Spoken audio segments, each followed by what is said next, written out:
everyone, welcome back to my channel. So today we would be discussing about something जो हम बहुत commonly encounter करते हैं अगर आप Instagram और Spotify इस तरह के apps चलाते हो. Recently मैंने अपना Instagram खोला. I was checking out some of my reels that I had put in there. So I realized कि कुछ songs के आगे जो मैंने reels बनाई थी उसमें आ रहा था no audio available. Similarly मैंने Spotify में भी कई बार देखा है. There are songs that I enjoy. Like recently there was this song अपना बना ले पिया from the movie Bhediya and there were other songs जो कि अब Spotify पे नहीं है. So ऐसा क्या होता है कि ये songs जो एक प्लेटफॉर्म पे अवेलेबल होते हैं फिर ये नहीं रहते.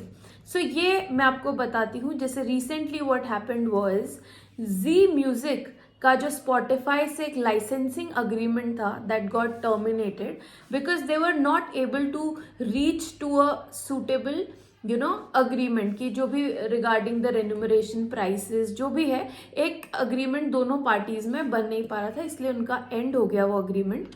Still negotiations are going on but still वो end होकर what happened was कि वो सारे songs जो भी Z Music के थे Bollywood songs they were taken down. अब ये कैसे वर्क करता है? How does it work? How is this functioning working? So ये वर्क करता है द इंडियन कॉपीराइट एक्ट 1957 के through.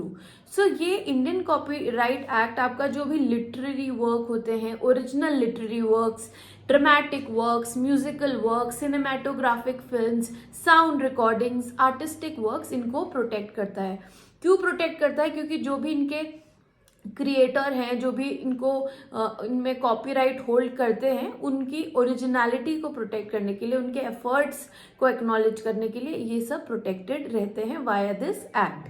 So what is the procedure is आप सेक्शन 30 में you can obtain a licence from the right holders. जो भी copyright holders होते हैं उनसे आप लाइसेंस ऑब्टेन करके you can get a permission और authorisation to use their work. So basically अगर अभी मैं जैसे इंस्टाग्राम और स्पॉटिफाई की बात करूँ तो वो साउंड रिकॉर्डिंग्स की मैं बात कर रही हूँ. सो एक साउंड रिकॉर्डिंग में उनके जो प्रोड्यूसर होते हैं, लिरिसिस्ट होते हैं, and then you have the singer, you have the musical composer, इन सबके कॉपीराइट कहीं ना कहीं से they are the right holders. But mostly हम देखते हैं कि प्रोड्यूसर ही सबके बिहाफ पे ही एक्ट्स. बट हाँ, everyone of these people whom I mentioned, they have the copyright in the products.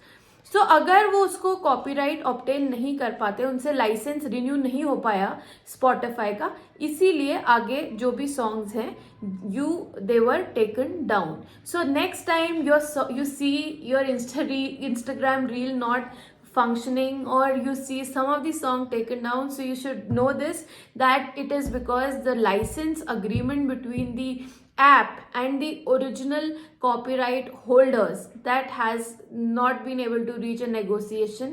So I hope my video was got you some information regarding how the copyright and licensing works and in the real world. So for more legal updates, follow my channel and subscribe and comment and let me know